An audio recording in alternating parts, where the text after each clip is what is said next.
एक समय की बात है, एक छोटी सी लड़की थी जिसका नाम था गोल्डीलॉक्स। एक दिन उसने एक जंगल में घूमते हुए एक अच्छा सा कॉटेज देखा।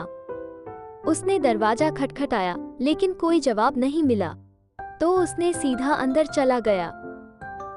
अंदर जाते ही उसने टेबल पर 3 कटोरे पोरज देखे, एक बड़ा, एक मध्यम और एक छोटा। गोल्डीलॉक्स भूखी थी, इसलिए उसने हर कटोरे से थोड़ा पोरज चखा।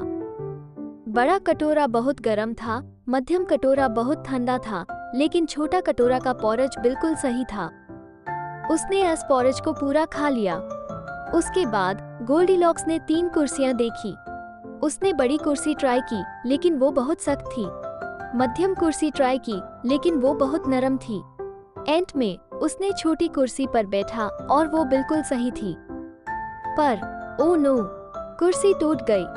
अपने सफर से थककर गोल्डीलॉक्स ऊपर चली गई और 3 बिस्तर देखे। बड़ा बिस्तर ट्राई किया, लेकिन वो बहुत सख्त था। मध्यम बिस्तर ट्राई किया, लेकिन वो बहुत नरम था। फिर वह छोटा बिस्तर पर लेटी और वो बिल्कुल सही था। गोल्डीलॉक्स सो गई। थोड़ी देर बाद कॉटेज के मालिकों 3 भालू घर वापस आए। उन्हें सरप्राइज हुआ जब उन्होंने देखा कि उनकी चीजें इधर उधर थी। जब वह ऊपर पहुंचे तो उन्होंने देखा कि गोल्डीलॉक्स बेबी बेयर के बिस्तर पर गहरी नींद में थी। गोल्डीलॉक्स जाग गई, भालू को देखा और बेड से कूदकर भागने लगी और उनसे माफी मांगी।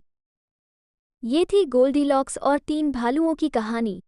इससे हमें दूसरों की समझ की इज्जत करने और बिना इजाजत के किसी के घर में घुसने के परिणाम के बारे में सीखने को मिलती है।